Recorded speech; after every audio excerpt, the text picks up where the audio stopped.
Oh my goodness. Joining us now is Jonathan T. Gilliam, former federal air marshal, former Navy SEAL, and former FBI agent and president of American Council on Public Safety. Good to see you, my friend. Always good to be here. All right, let's jump. Let's talk about the election. Donald Trump running as a law and order candidate with Pence candidates, and Hillary. The same rhetoric Hillary's spewing, Obama's spewing. He doubled down. He wants cops to apologize. He talked about it after. I mean, it just never ends. There are some who say that Obama has blood on his hands, etc. How do you see this election shaping up with that as an issue? Well, listen, it's the biggest issue I think that we have right now, because next to Hillary's own criminal behavior, the criminal FBI director James Comey and the criminal Attorney General Loretta Lynch. Crooked Hillary, you mean? It's crooked. It's crooked. All of them, really, is what the reality is.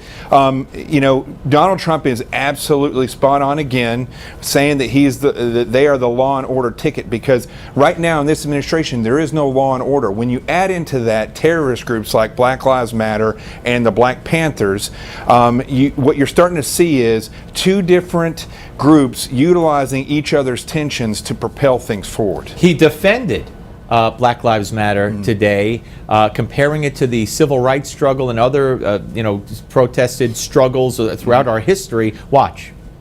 We don't need inflammatory rhetoric. We don't need careless accusations thrown around to score political points or to advance an agenda. We need to temper our words and open our hearts, all of us. We need what we saw in Dallas this week, as a community came together to restore order and deepen unity and understanding.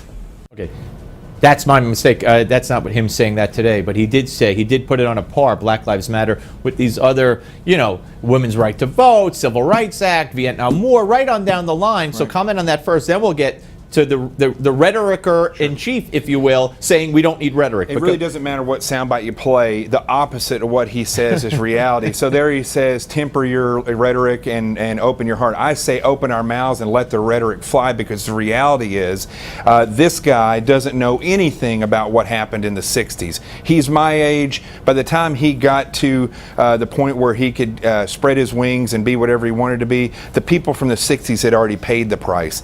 This guy has done nothing but take us back to 10 years before the 60s occurred, when they now have the Black Panthers, the same group, terroristic groups, utilizing fear and intimidation. And now we can see, you don't have to go get a card to be a Black Panther or a member of the Black Lives Matter, just like ISIS. So when these people go out and commit atrocities and killings in the name of these groups, now we're seeing that they're using killing, fear, and intimidation. They are no different than ISIS. You were the first one about a week and a half ago on this show who said label Black Lives Matter a terrorist group and ban them from protesting, and a lot of people followed along those lines. Right. But so when he compares Black Lives Matter to this, again, civil rights groups that protested and this and that, he just chooses to ignore the chance of kill cops that they chant, some of them. He's no different than Turkey's president, Erdogan, who's sitting there, going against, of course, a coup that's trying to take him out. If that was a real coup, I'm not real sure.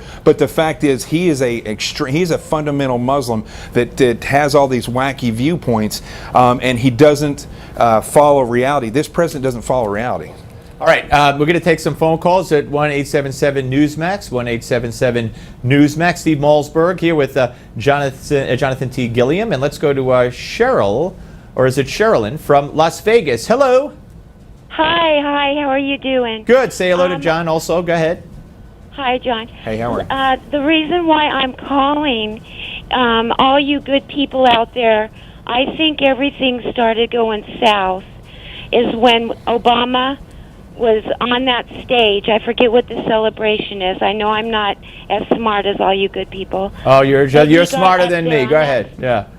Yeah, he got on that stage, and that man addressed him with the N-word. Okay, and he pounded on his chest in agreement, and thought it was delightful, and sent a real sly message out there to America to go against Oh, you're and have a well. racial division. Well, hold on a second. You are smarter than me because I didn't remember that. Jonathan, let me know. You're talking about the press dinner, the White House press event, where the comedian called him the N-word in an affectionate way from one black man to another. That's what you're referring to? Yes. Okay, because you threw me for a second. Go ahead, Jonathan. No, I agree with her, but I think we can go all the way back to the beginning of his presidency when a Harvard professor was arrested Louis Gates. for being a smart aleck to the cops, and when the cops are trying to see if somebody's breaking into his home, and then what did he immediately, this is the first I time. wasn't there. I don't know what happened, but the cops acted stupidly. That's right. And that set this off, although, this is a long time coming, but he was the slingshot that propelled this forward because he's the divider in chief. When he was running in 2008 in Philadelphia, he said, if they bring a knife to the fight, I'll bring a gun. Now, he didn't mean it literally, but that's an expression. I mean, it's his imagery. He wants to divide. He loves to divide. One thing I learned about being a leader in the military is if you say things that you think are just words, other people are going to take these as facts and they're going to roll with it, which is exactly what's happening with the terrorist groups, Black Lives Matter and Black Panthers. When you heard what happened in Baton Rouge, I forget now, yesterday, day before, were you surprised? Probably not, right? I'm not surprised, especially there because they were being targeted. What is surprising to me, and I want people to go to defendingtheshield.org. That's our website. Defendingtheshield.org. That's okay. correct. I want people to go there, and then also I'm on Facebook Live almost every night around 7 to 9, somewhere around there. Police have to start changing their tactics. They need Overwatch.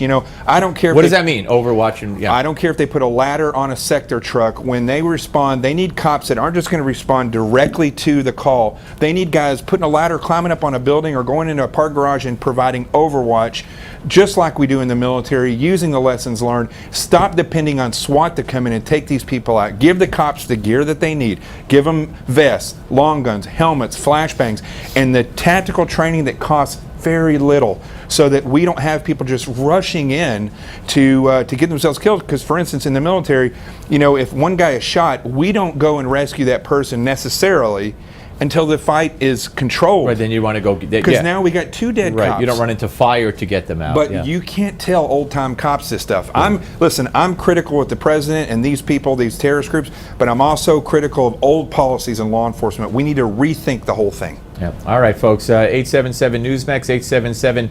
877-639-7629. It is always great to see you, my friend. Always. And it's a shame that we have to keep talking about this. And and Hillary at the convention, I hear, is going to have like Trayvon Martin's mother or Michael Brown's mother. I don't know specifically, but though speaking, and that's going to divide us even further and send the wrong message. Things are changing at a rapid pace, and these people, the Republican committee, need to get things straight. All right, Jonathan T. Gilliam, ladies and gentlemen. Up next, Roger Stone joins us. Don't go away.